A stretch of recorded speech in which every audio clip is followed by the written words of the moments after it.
Hi everyone, this is the fourth part of the history series and the chapter is the making of a global world and the topic is conquest, disease and trade. Now I am starting the topic. The roots that link the pre-modern world were much longer. तो कहते हैं कि पहले के जो व्यापार जो चल रहा था मतलब कि जब बिजनेस का जब स्टार्टिंग हुआ था तो उस टाइम जो रूट थे जो एक देश को दूसरे देश से जो जोड़ते थे, जहाँ से व्यापार होता था, जहाँ से सामान इम्पोर्ट एक्सपोर्ट होता तो काफ़ी ज़्यादा बड़ा था. In the 16th century European sailors discovered a new sea route to Asia. तो कहता है 16वीं शताब्दी में यूरोप के जो नाविक थे, नाविक मतलब कौन, जो नाव चलाते हैं, तो उस 16वीं शताब्दी में यूरोप के जो नाविक थे वो लोगों ने एक नया समुद्री रास्ते का खोज किया जो उनको एशिया तक पहुंचा देता. They successfully cross the western ocean to America. और वो जो थे they successfully crossed the western ocean to America. और वेस्टर्न ओशियन जो था, वेस्टर्न ओशियन को वो लोग आराम से समुद्री रास्ते से तय करके एशिया तक वो लोग पहुँचे थे. This new route was much shorter and so travelling from one region to another became more easy. अब कहता है कि ये जो नया जो सी रूट है, जो यूरोपियन सेलर्स मतलब कि यूरोप के जो नाविक जो लोग थे, ये जो नया सी रूट्स का जो खोज किए थे वो बहुत ही ज़्यादा छोटा था एज़ कम्पेयर टू पहले का जो सी रूट था. For centuries before, the Indian Ocean had a bustling trade with goods, people, knowledge, custom, etc. criss-crossing its water. तो कहता है कि लगभग अगर हम एक शताब्दी पीछे जाए, मतलब कि 16वीं शताब्दी के अकॉर्डिंग 15वीं शताब्दी में अगर हम लोग देखें कि European the Indian ocean had known a bustling trade. तो कहता है कि यूरोप मतलब सॉरी इंडियन ओशन, तो समुद्री जो ओशन था मतलब भारतीय समुद्र जो था, मतलब इंडियन ओशन जो था वो एक तरह का उथल पुथल जैसा था. मतलब कि उससे क्रॉस करके कहीं इंडियन ओशन को क्रॉस करके कहीं पहुंचना बहुत ही ज़्यादा मुश्किल भरा था. तो उससे इम्पोर्ट एक्सपोर्ट उस ओशन के थ्रू कर पाना बहुत ज़्यादा मुश्किल था. was the Indian subcontinent was central to these flows and a crucial point in their network.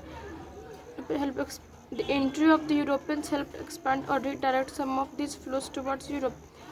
Until its discovery, there was no regular contact between America and the rest of the world.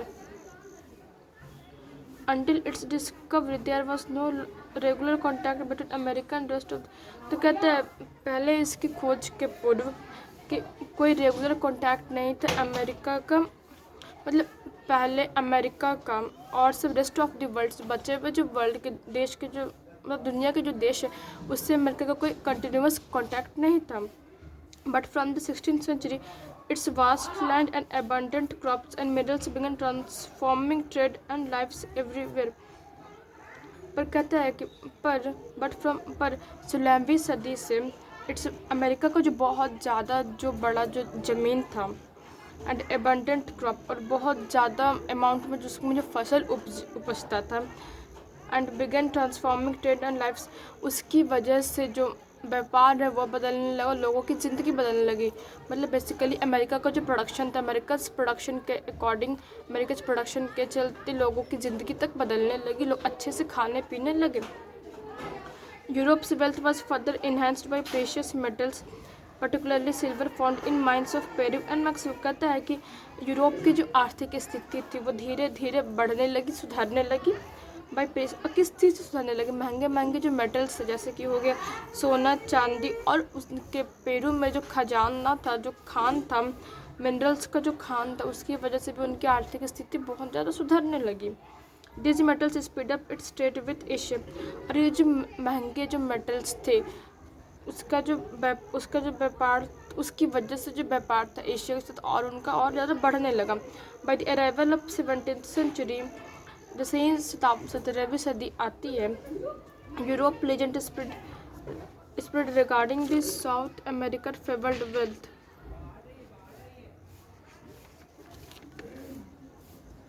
Europe legend spread regarding the south America favoured wealth. तो जैसे ही 17वीं शताब्दी आती है, Europe के जो बहुत ज़्यादा अच्छे जो लोग थे, मतलब लीजेंड मतलब क्या, जैसे मतलब लीजेंड है वो, उसके जो लोग थे ना वो साउथ अमेरिका है ना, यहाँ पे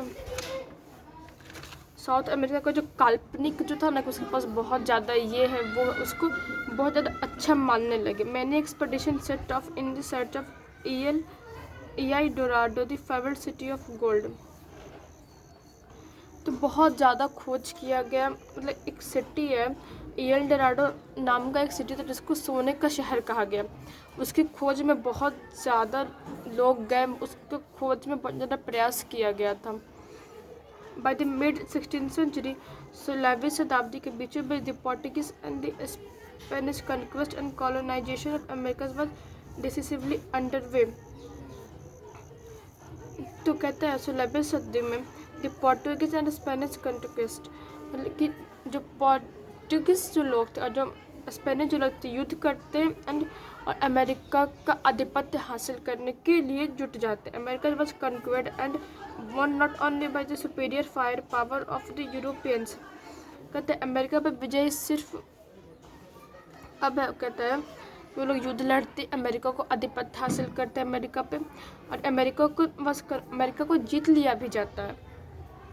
कंक्वर्ड एंड बस one not only by the superior fire power, उसको सिर्फ जो उस टाइम के जो पावरफुल जो कंट्रीज थे उसको वो नहीं जीतते, बल्कि fire power of the Europeans but also the germs such as those of small pox that they carry on their person. कहता है कि अमेरिका ऐसा करने का ये मतलब है कि अमेरिका को जो सुपीरियर जो पावर थी उस टाइम, जो सुपीरियर पावर थी यूरोप की जो सुपीरियर पावर थी, उन लोगों ने सिर्फ अमेरिका की अच्छी चीज़ों को नहीं जीता था, सिर्फ उनके वेल्थ को नहीं जीता था, बल्कि उस वहाँ की जो बीमारी थी, स्मॉल पॉक्स की जो बीमारी थी, उस पर उन लोगों ने विजय हासिल किया था और अपने देश तक ले गए थे।